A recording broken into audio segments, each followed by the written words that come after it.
Hello Dhatri creation. Vaishakha మాసంలోన బ్రహ్మ విష్ణు మహేశ్వరులకి పూజ చేయడం ఎంతో మంచిదండి. మామిడి పళ్ళు కాలం కాబట్టి మామిడి పళ్ళు పెట్టి ఆ తండ్రికి బ్రహ్మ విష్ణు మహేశ్వరులకి త్రినాద మేళా చేయడం మనకి మన ఇంటికి ఎంతో మంచిదండి. మనము ఒక పీటకి పసుపు రాసి అందులోన కొద్దిగా పసుపు ముద్దను తీసి పక్కన ఉంచుకోవాలండి వినాయకుడు చేసుకోవడానికి. మనము ఆ వినాయకుడు తయారు చేసి ఒక తమలపాకులోన పెట్టుకోవాలి. పెట్టుకున్న తర్వాత అదే పసుపుని చక్కగా మరికొన్ని నీళ్ళు వేసుకొని పీట మొత్తానికి రాసుకుని మనము బొట్లు అనేవి పెట్టుకోవాలండి. ముగ్గు వేసుకుంటే మనకి ఆ పీట అనేది అందంగా ఉంటుందన్నమాట. వరిపిండి ముగ్గులు వేసుకోవాలి. మనము మామిడి పళ్ళు పేరంటాలకి చూపించాం, గుళ్ళకి గట్ట ఇచ్చాం కదండి. ఇచ్చిన తర్వాత మనం ఆదివారం నాడు త్రినాద మేళాకి మామిడి పళ్ళు పెట్టి త్రినాద మేళా చేయాలండి. చేస్తే ఎంతో మంచిది. మర్చిపోకుండా ఈ మామిడి పళ్ళు కాలం నాడు మాత్రం త్రినాద మేళా చేసుకోవాలండి. ఆ పీటకి శంకు చక్రం వేసుకొని ముగ్గులు వేసుకోవాలండి. వేసుకొని బొట్లు గట్టా పెట్టేసి మనము ఉంచుకోవాలండి. మనము మేళాలు 3 మేళాలు కూడా చేస్తారండి. కొంతమంది 3 మేళాలు ఒక్కసారి చేసేస్తారు. మనము మా వాళ్ళు అయితే మా అమ్మగారు అయితే 3 మేళాలు ఒక్కసారి చేస్తారండి. నేను ఒక్క మేళా చేస్తాను ఎప్పుడున్నో. అలా మేళా విధానాన్ని మనం చక్కగా చూపిస్తాను చూడండి. ఈ పీట పసుపు రాసి బొట్లు పెట్టేసాం కదండి. బొట్లు పెట్టేసిన తర్వాత మనం ఎక్కడ పూజ చేస్తామో దేవుడు కింద కొద్దిగా పసుపు రాసి అక్కడ కూడాను ముగ్గులు వేసుకోవాలండి. మనము ఏ ముగ్గైనా పర్వాలేదు, పద్మ ముగ్గు పాదాలు వేసుకొని అక్కడ కూడా వేసుకోవాలండి. చూడండి, ఆ పద్మ ముగ్గు వేసుకున్నాను నేను. మీరు ఏది వేసుకున్నా పర్వాలేదు, కానీ పద్మ ముగ్గు ప్రతి పూజకి మనం పద్మ ముగ్గే వేసుకుంటున్నాం. అలాగా ఆ పీటకు అలంకరించుకున్నాం కదండి, ముగ్గులు వేసుకొని అక్కడ ఆ పీట వేసుకోవాలండి. వేసుకున్న తర్వాత మనం వినాయకుడు పెట్టుకున్నాం కదా, ఆ వినాయకుడికి కూడా కొద్దిగా బొట్టు పెట్టేసి ఒక పక్కన ఉంచుకోవాలి. మనము 3 చెంబులు మనకి అవసరం. గ్లాసులైనా పర్వాలేదు, వాటికి గంధం రాసి బొట్లు పెట్టుకొని ఉంచుకోవాలండి. మనము సజ్జ నీళ్ళు తెచ్చుకొని వాటిల్లంట ఆ నీళ్ళు వేసుకోవాలండి. వేసుకొని మనము అందులోన 3 వేసుకొని ఉంచుకోవాలి.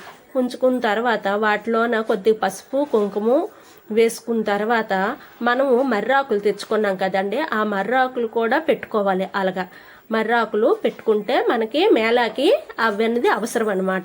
మనం త్రినాద మేళా ఫోటో తీసుకొని చక్కగా తుడుచుకొని వాటిని మనము కొద్దిగా ఓ ప్లేట్లో గంధము తీసుకొని అది కొద్ది నీళ్ళు వేసుకొని కలుపుకొని తర్వాత మనము ఈ ఫోటోకి పెట్టి బొట్లు పెట్టుకోవాలండి. చక్కగా ఆ ముగ్గురికి బ్రహ్మ విష్ణు మహేశ్వరులకి మనము కుంకుమ బొట్లు పెట్టేసుకుంటే మనము ఫోటో ఒక పక్కన ఉంచుకోవాలండి.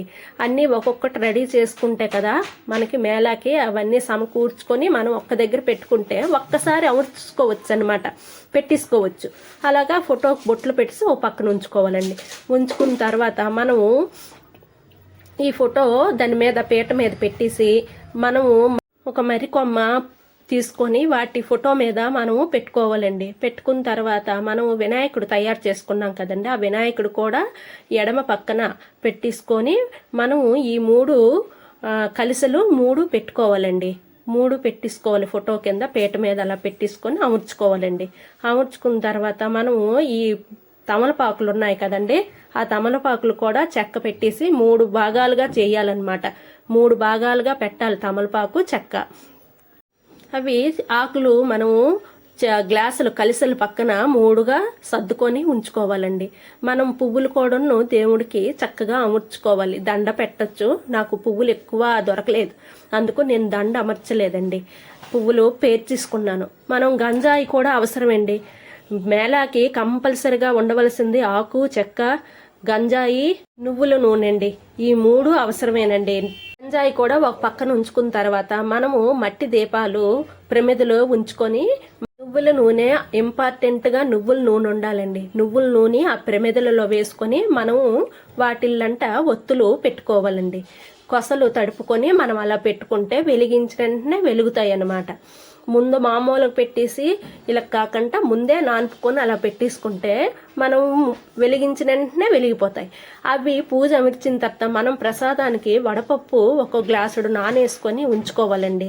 నానపెట్టుకొని ఉంచుకున్న తర్వాత మనం అవన్నీ అమర్చేలోపు ఈ పెసరపప్పు అనేది మనకి నానిపోద్ది ప్రసాదానికి. చక్కగా అది ప్లేట్లో పెట్టుకొని మనం పంచదార వాటిలోన వేసుకోవాలండి. మీద పంచదార వేసిన తర్వాత మనము వైశాఖ మాసం కదా, మనకి పళ్ళు ఇంపార్టెంట్. మామిడి పళ్ళు చక్కగా ఒక 3 బ్రహ్మ విష్ణు మహేశ్వరుడికి ఆ 3 పళ్ళు మనం అలా పెట్టాలండి. పెట్టిన తర్వాత దీపాలు కూడా అమర్చుకొని ఉంచుకున్నాం కదండి. ఒక ఆకు మీద ఇలా 3 దీపాలు వరుసగా పెట్టేసి మనము వాసన పుల్లలు చక్కగా వెలిగించుకొని వాటితో 3 దీపాలు వెలిగించుకోవాలండి. బ్రహ్మ విష్ణు మహేశ్వరులకని 3 దీపాలు వెలిగించుకోవాలన్నమాట. మనం వెలిగించుకున్న తర్వాత మనము పూజకి అష్టోత్తరంకి మనము అన్ని సిద్ధం చేసుకొని ఉంచుకోవాలండి. ఫస్ట్ ఆచమనం చేసుకున్న తర్వాత మనము విఘ్నేశుడికి అమర్చుకున్నాం కదండి. విఘ్నేశుడికి అమర్చుకొని పువ్వులు గట్ట అతనికి పెట్టేసి మనము ఒక బెల్లం ముక్క కూడాను ఆ వినాయకుడికి పెట్టుకోవాలండి.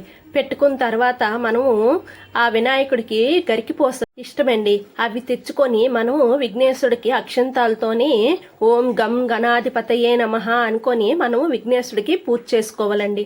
పూజ చేసుకున్న తర్వాత మనము నాదుల అష్టోత్తరం చదువుకొని కథ కూడా చక్కగా చదువుకొని మంగళహారతులు తండ్రికి ఇచ్చి మనము తీర్థ ప్రసాదాలు అందరికీ పంచిపెట్టుకొని ఇరుగు పొరుగు వారికి పంచిపెట్టి తండ్రికి మనం కూడా కళ్ళు కద్దుకొని తీసుకొని గంజాయి అనేది అగ్నిలో వేసి నాదుల మేళ పూర్తయిపోయినట్టుగండి. స్వస్తి.